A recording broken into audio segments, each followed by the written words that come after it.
আমি যদি copy paste কৰিব লাগে এডিট অপশ্যনলৈ গৈ চিলেক্ট অল অপশ্যনটো ক্লিক কৰিব লাগিব। তাৰে পিছত আৰু এডিট অপশ্যনটো গৈ আমি কপি অপশ্যন ক্লিক কৰিব লাগিব। নেক্সট এডিট অপশ্যনলৈ গৈ পেজ অপশ্যন ক্লিক কৰিলে আমি যিখিনি ৱৰ্ড আমি কপি কৰিছোঁ সেইখিনি ডাবল হৈ যাব।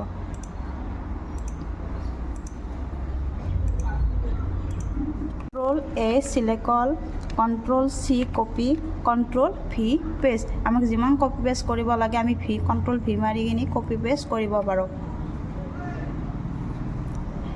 নেক্সট আমাৰ ক্লাছ হ'ব ফাইন।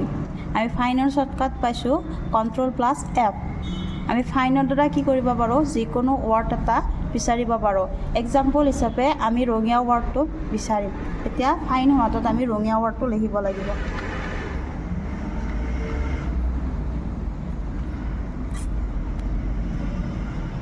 যদি ওপৰলৈ আমি যাব লাগে আপ ডাইৰেকশ্যন আপ ক্লিক কৰি ফাইন নেক্সট মাৰিব লাগিব। তেতিয়া যি ঠাইত ৰঙীয়া ৱৰ্ডটো আছে এনেকৈ আমাক চিলেক্ট কৰি দেখুৱাব।